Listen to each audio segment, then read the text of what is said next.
Hello everyone, welcome back to my YouTube channel VSM academy the spirit of education. तो students, आज हम discuss करने वाले हैं या हम बोल सकते हैं कि आज हम सीखने वाले हैं consistency of three linear equations in two variables. तो सबसे पहले कंसिस्टेंसी का मीनिंग क्या होता है वो समझते हैं, लेकिन उसको समझने के पहले यहां पे क्या बोला है, थ्री लीनियर इक्वेशंस, मतलब मेरे पास तीन इक्वेशन दिए गए हैं, राइट, और वो भी दो वेरिएबल के हैं। तो चलो मान लो हम वो तीन इक्वेशन लिख देते हैं। सो मान लो पहला इक्वेशन है a1x plus b1y plus c1 equal to 0। याद है ना, स्ट्रेट लाइन में मैंने सिखाया था कि किसी भी इक्वेशन का जनरल फॉर्म क्या होता है, ax plus by plus c equal to 0। अब यहां पे तीन इक्वेशन है, इसलिए मैं इसको a1x b1y plus c1 equal to 0 बोल रहा हूं। जो सेकेंड इक्वेशन आएगा वो क्या आएगा students, a2x plus b2y plus c2 is equal to 0। Third equation क्या आएगा, a3x plus b3y plus c3 is equal 0। So that means here हमारे पास एग्जैक्टली तीन इक्वेशन है, और तीनों इक्वेशन में कितने वेरिएबल है स्टूडेंट्स, दो वेरिएबल। देखो x and y, c1 c2 c3 b1 b2 b3 a1 a2 ऐसा सब तो कांस्टेंट टर्म्स है, राइट ना। सो वेरिएबल दो ही हैं, टू वेरिएबल्स, इसलिए बोल रहा हूं कि यहां पे तीन लीनियर इक्वेशन है और कितने वेरिएबल के, दो वेरिएबल के। अब मुझे बताना है कि ये तीनों इक्वेशन कंसिस्टेंट है कि नहीं। तो ध्यान से सुनो मैं क्या बोलना चाह रहा हूं। किसी भी तीनों इक्वेशन को कंसिस्टेंट होने के लिए कोई भी दो इक्वेशन पकड़ो और उन दोनों इक्वेशन से उसके x और y की वैल्यू निकालो। देखो मैं क्या बोल रहा हूं फिर से, तीन इक्वेशन में से कोई भी दो इक्वेशन पकड़ो और दोनों इक्वेशन को पकड़ने के बाद उसे as a simultaneous equation solve करो। सॉल्व करने के बाद आपको x और y की वैल्यू आएगी, और वो जो x और y की वैल्यू है, जो तीसरा इक्वेशन बचा हुआ है, ध्यान देना, दो इक्वेशन हमने पकड़ा, दोनों को सॉल्व किया, हमें x और y आया। अब उस x और y की वैल्यू को थर्ड वाले इक्वेशन में पुट करके चेक करेंगे कि वो वैल्यूज उस इक्वेशन को सेटिस्फाई करती है कि नहीं करती। अगर मैं बोलता हूं कि वो वैल्यू उस इक्वेशन को सेटिस्फाई करती है कि नहीं करती, इसका मतलब यह होता है कि लेफ्ट हैंड साइड और राइट हैंड साइड दोनों इक्वल आ रहा है कि नहीं आ रहा है वैल्यू पुट करने के बाद। अगर उस वैल्यू को पुट करने के बाद थर्ड वाले इक्वेशन में LHS और RHS, मतलब लेफ्ट हैंड साइड और राइट हैंड साइड दोनों इक्वल आ रहा है, इसका तात्पर्य यह होता है स्टूडेंट्स कि आपके तीनों इक्वेशन कंसिस्टेंट है। बोल के सर ये आपने क्या बताया, सिंपल सा फंडा है, दो इक्वेशन को सॉल्व करो, वैल्यू आएगी, तीसरे में पुट करो, अगर तीसरे को सेटिस्फाई करता है मतलब कंसिस्टेंट है, नहीं करता मतलब नहीं है।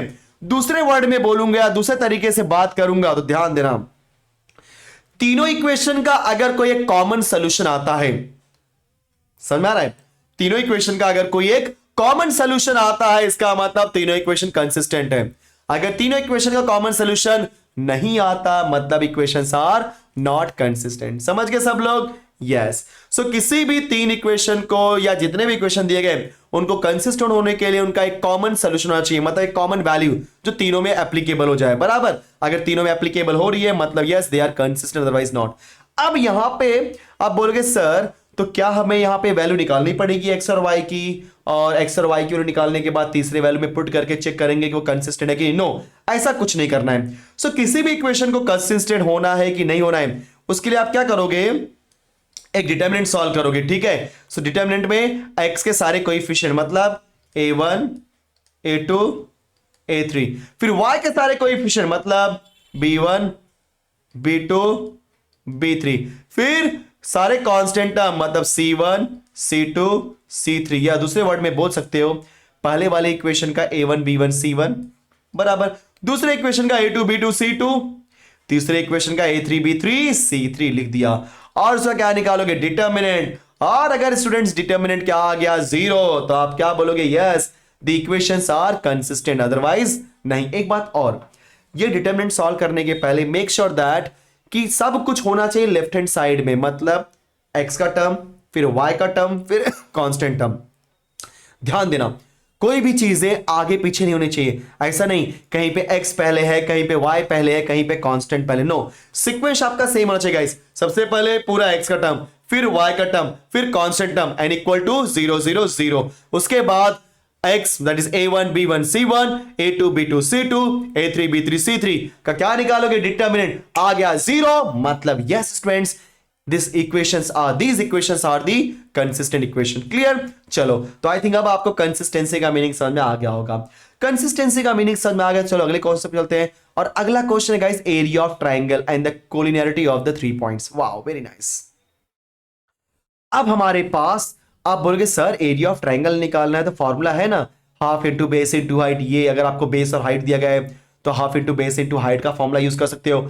अगर तीनों बोल सकते, अगर तीनों साइड की वैल्यू दी है, याद है ना हेरॉन्स फॉर्मूला, पहले क्या निकालते थे, semi perimeter S equal to A plus, मान लो ए बी सी यहां पे तीनों साइड है तो S is equal to A plus B plus C divide by 2.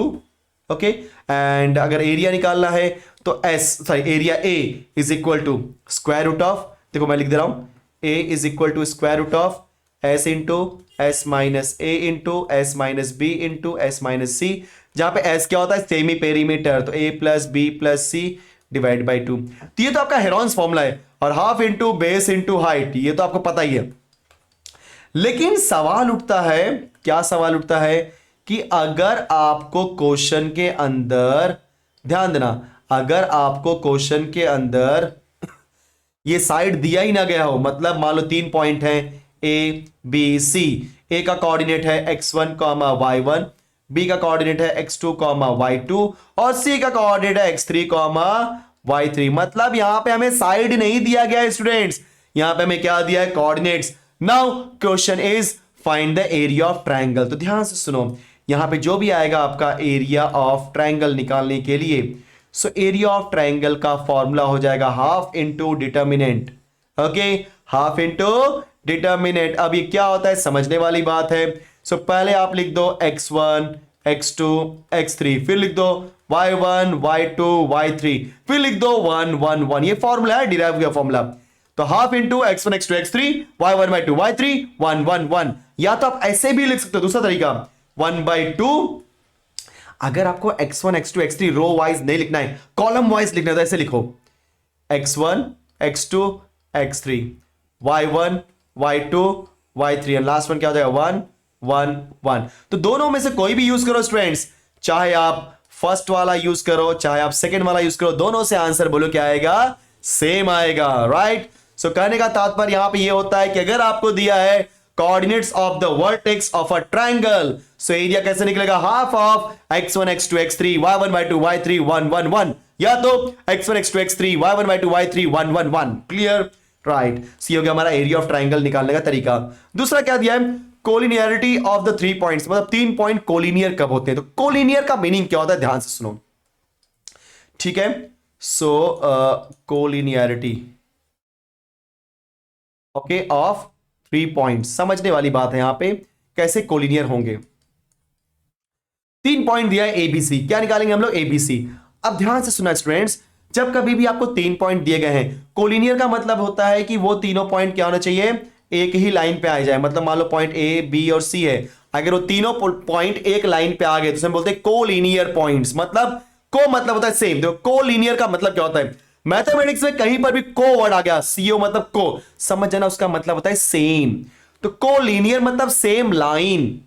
अगर पॉइंट्स आपके सेम लाइन के ऊपर आते हैं तो उन पॉइंट्स को हम बोलते हैं कोलिनियर पॉइंट्स. लेकिन हम कैसे यहां पे प्रूफ करेंगे कोलिनियर प्रूफ करने के लिए, तो आपने 10th में बहुत सारे कॉन्सेप्ट सीखे हैं. आप कई लोग डिस्टेंस फार्मूला से प्रूफ करते हैं सॉरी, कई लोग स्लोप का कॉन्सेप्ट यूज करके प्रूफ करते हैं. लेकिन स्टूडेंट्स यहां पे ना ही हम डिस्टेंस फार्मूला यूज करेंगे ना ही स्लोप, हम यहां पे यूज करेंगे एरिया ऑफ ट्राइंगल. क्या यूज करेंगे, एरिया ऑफ ट्राइंगल. ध्यान से सुनना सब लोग. सो अगर एरिया ऑफ ट्राइंगल की वैल्यू हो जाए 0, क्या हो जाए 0, कैसे, देखो अगर ये ट्राइंगल बना हुआ है, मान लो पॉइंट ए है, पॉइंट बी है, पॉइंट सी है. सोचो अगर ये ट्राइंगल बना हुआ है मतलब कुछ तो एरिया है, मतलब एरिया मिल रहा है. सोचो अगर ट्राइंगल ना बने, देखो ट्राइंगल कब बनता है, जब आपके पॉइंट्स होते हैं नॉन कोलिनियर. नॉन कोलिनियर मतलब जब तीनों पॉइंट एक लाइन में नहीं आएंगे. जब तीनों पॉइंट एक लाइन में नहीं आएंगे स्टूडेंट्स, तो क्या बनेगा आपका ट्राइंगल. लेकिन सोचो अगर तीनों पॉइंट एक लाइन में आ गए तो ट्रायंगल बन रहा है क्या, नहीं, ट्रायंगल नहीं बन रहा है. और जब ट्रायंगल नहीं बन रहा है तो उसका एरिया क्या होगा, अरे भाई जब ट्रायंगल ही नहीं बना तो एरिया ही नहीं आएगा, मतलब एरिया क्या हो जाएगा 0. समझ गए, यस. सो अगर क्वेश्चन बोलता है कि चेक करो कि ये पॉइंट्स कोलिनियर है कि नहीं by using area of triangle, तो फटाक से एरिया ऑफ ट्राइंगल निकाल दो। क्या निकालोगे? यस, आप सबको पता है क्या होता है, x1 x2 x3 y1 y2 y3 1 1 1 क्या आना चाहिए? Equal to 0। अगर इक्वल टू 0 आ गया मतलब yes it is what, lines are points are collinear, अगर नहीं है तो नहीं। अब बोलोगे सर आपने 1/2 क्यों निकाले? 1/2 को मैंने वहां राइट साइड में भेज दिया ना, अगर 1/2 को राइट में भेज दूंगा तो 1/2 इंटू 0 0 ना, खत्म यार, क्या सोच रहे हो इतना? यस, समझ गए? क्लियर। सो मेरे कहने का तात्पर्य यहां पे यह है कि जब कभी भी किसी भी ट्राइंगल का एरिया निकालते हो स्टूडेंट्स तो चेक करो उसकी कुछ वैल्यू आ रही है क्या। अगर कुछ वैल्यू आ रही है मतलब एरिया है, कुछ वैल्यू नहीं आ रही है मतलब 0 आ रही है। अगर 0 आ रही है इसका मतलब यह होता है कि ट्राइंगल ही नहीं बना हुआ है, क्योंकि ट्राइंगल रहेगा तो एरिया आएगा, ट्राइंगल नहीं है मतलब एरिया नहीं आएगा, मतलब 0। अगर 0 आता है मतलब वो लाइन क्या है? कोलिनियर, क्योंकि ट्राइंगल तभी बनता है जब लाइन पॉइंट्स क्या होते हैं? Non collinear, right. जैसे यहां पे देखो ना, आपके पॉइंट्स क्या है स्टूडेंट्स? नॉन कोलिनियर, तो आपको ट्राइंगल बन रहा है। लेकिन जैसे ही आपके पॉइंट्स 1 2 3 एक लाइन पे आ गए, ट्राइंगल इम्पॉसिबल है बनना। समझ गए? सो आई होप कि तीनों के तीनों कॉन्सेप्ट समझ में आ गए सबको कि exactly consistency of the line क्या होता है, उसके बाद एरिया ऑफ ट्राइंगल कैसे निकालते हैं, बाद में कैसे चेक करते हैं कोलिनियरिटी ऑफ 3 पॉइंट्स। चलो कुछ क्वेश्चंस करने की कोशिश करते हैं। तो ये रहा हमारा फर्स्ट क्वेश्चन स्टूडेंट्स, क्या लिखा है?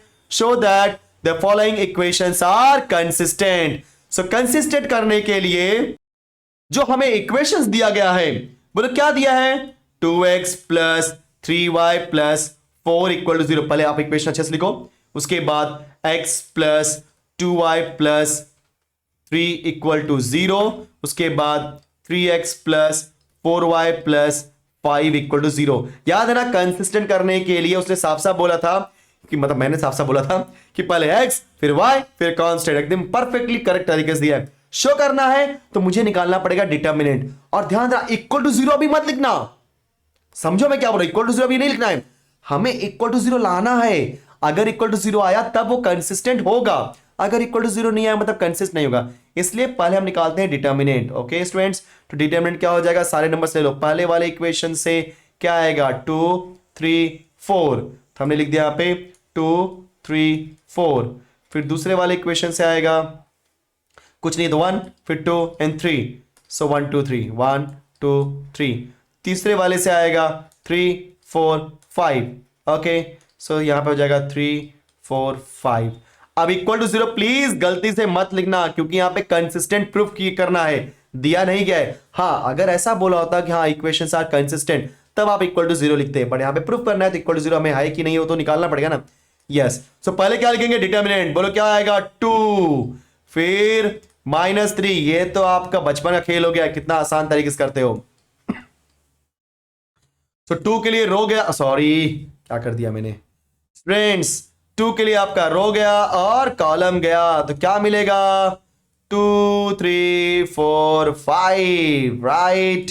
यस, नेक्स्ट 3 के लिए अगेन रो गया, कॉलम गया, तो क्या लिखोगे? 1 3 3 5। नेक्स्ट हमारा आने वाला है next value, that is what? 4 के लिए तो रो गया, कॉलम गया, तो बोलो क्या मुझे मिलेगा स्टूडेंट्स? 1 2 3 4। सो देखा जाए तो हमने सारी वैल्यू लिख दी है, अब हमें बस सिंप्लीफाई करना है।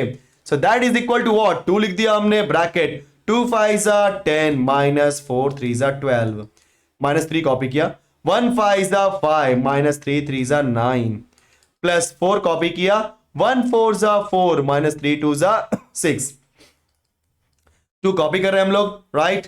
सो क्या हो जाएगा? 10 - 12 इज -2, -3 कॉपी किया, बोलो 5 - 9 क्या होता है आपका? -4 होता है ना, सही किया हमने, हाँ बराबर किया हमने, प्लस 4 कॉपी किया, 4 - 6 बोलो क्या होगा? 4 - 6 आपका -2। So finally what we are getting? 2 2 -4, 3 4 +12, 4 2 8 -8। ठीक है, तो सिंप्लीफाई कर लेते हैं, देखते हैं क्या वैल्यू आती है।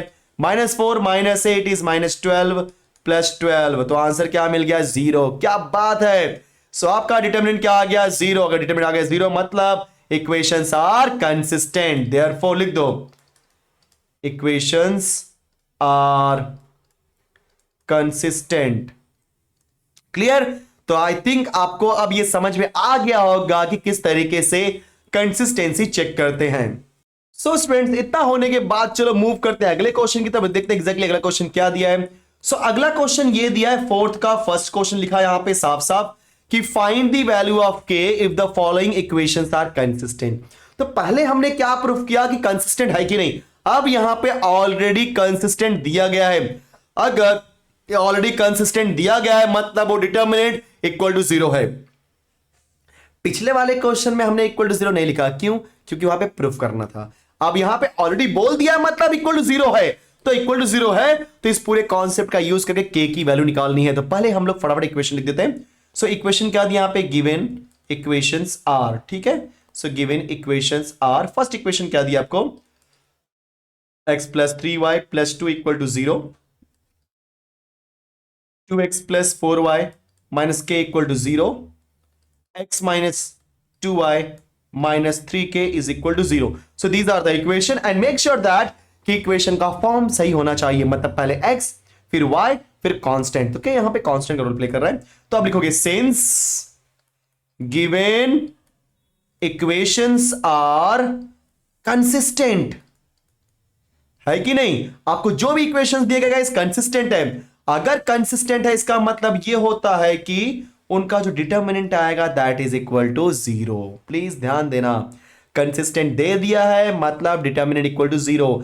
अगर कंसिस्टेंट पूछा जाता तो हम डिटर्मिनेंट सॉल्व करते और लाते वो 0 है कि नहीं। तो फटाफट सॉल्व करते हैं वैल्यू। सो पहला क्या आएगा, 1 3 2।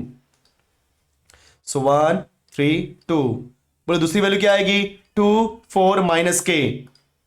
सो 2 4 माइनस के, साइन के साथ लिखना, ध्यान देना। तीसरी क्या आएगा, 1 सॉरी एक मिनट, 1 माइनस 2 माइनस 3 के। सो 1 माइनस 2 माइनस 3 के, एक बार फिर से रिपीट करते हैं, 1 3 2 2 4 माइनस के, 1 माइनस 2 माइनस 3 के, परफेक्ट इक्वल टू 0। चलो अब इसी डिटरमिनेंट को सॉल्व करो और जहां पे देखोगे आपका के आ जाएगा। तो आपको पता है पहले 1 लिखना है, फिर डिटरमिनेंट का साइन बनाना है, माइनस 3 लिखना है, फिर से डिटरमिनेंट का साइन, प्लस 2 लिखना है, फिर से डिटरमिनेंट का sign, that is equal to 0। चलो फटाफट कर लेते हैं हम लोग वैल्यूज। सो पहले 1 के लिए रो गया और एक कॉलम चला गया ना, तो ये क्या बचेगा आपका 4, फिर माइनस के माइनस 2 और माइनस सॉरी थोड़ा खांसी बीच में आ जा रही है मुझे, उसके लिए खेद है, ठीक है। ओके सो 3 लिया तो उसका रो गया, उसका कॉलम गया, तो बोलो क्या बचेगा, 2 माइनस के 1 माइनस 3 के, परफेक्ट। 2 माइनस के 1 माइनस 3 के। Last but not the least, 2 के लिए रो गया कॉलम गया। सो क्या मुझे मिलेगा स्टूडेंट्स, 2 4 1 माइनस 2। चलेगा, मैंने कलर ध्यान नहीं दिया, उसे क्या फर्क पड़ता है कलर से। Okay so now let's start solving. So guys 1 हमने कॉपी किया, 4 3 जा माइनस 12 के, फिर माइनस कॉपी किया, माइनस के into minus 2 that is plus 2 के, ठीक है। फिर माइनस 3 हमने कॉपी किया, 2 3 जा माइनस 6 के, फिर माइनस कॉपी किया, माइनस के इंटू 1 इज माइनस के, तो माइनस माइनस प्लस के हो जाएगा। 2 हमने कॉपी किया, 2 2 जा माइनस 4, देन कॉपी करके माइनस 4 1 जा 4, that is equal to 0। So answer मुझे क्या मिलेगा यहां पे ध्यान देना, सिंप्लीफाई करेंगे तो माइनस 12 के माइनस 2 के इज माइनस 14 के, फिर 3 को अंदर भेजने से पहले माइनस 3 लिख दो, ओके, एंड माइनस 6 के प्लस के होता है माइनस 5 के, प्लस 2 हमने कॉपी किया, minus 4 is minus 8 equal to 0। So therefore minus 14 के माइनस माइनस प्लस 3 5 15, तो 15 के, right, yes, and 2 8 minus 16 equal to 0। So इसके बाद क्या होने वाला है थोड़ा सा हम लोग पता है, यस। सो 15 के माइनस 14 के दैट इज के माइनस 16 इक्वल टू 0। 16 को भेज दो राइट में, तो क्या हो जाएगा के की value 16। So this is my final answer. So guys consistency वाले क्वेश्चन में 2 ही टाइप के क्वेश्चन बनेंगे, या तो कंसिस्टेंसी चेक करनी होगी या तो आपको कंसिस्टेंट दिया गया होगा, आपको के की वैल्यू निकालनी पड़ेगी। आई होप कि ये क्वेश्चन आपको समझ में आ गया। सो गाइस ये क्वेश्चन होने के बाद चलो एक क्वेश्चन और कर लेते हैं, जो कि हमारा लास्ट क्वेश्चन होगा आज का, क्योंकि मैंने कंसिस्टेंसी के ऊपर से लगभग क्वेश्चन करा दिए। सो स्टूडेंट्स ये क्वेश्चन सेम क्वेश्चन है, प्रीवियस क्वेश्चन ये क्या कि फाइंड द वैल्यू ऑफ के if the following equations are consistent. Okay so since लिखते हैं यहां पे सॉल्यूशन। सबसे पहले हम इक्वेशन लिखते हैं के माइनस 1 इंटू एक्स प्लस के माइनस 1 इंटू वाई। 17 को भेजो लेफ्ट में, तो क्या हो जाएगा माइनस 17, फिर सेकंड क्वेश्चन बोलो क्या दिया यहाँ पे, k minus 1 into x plus k minus 2 into y minus 18 equal to 0।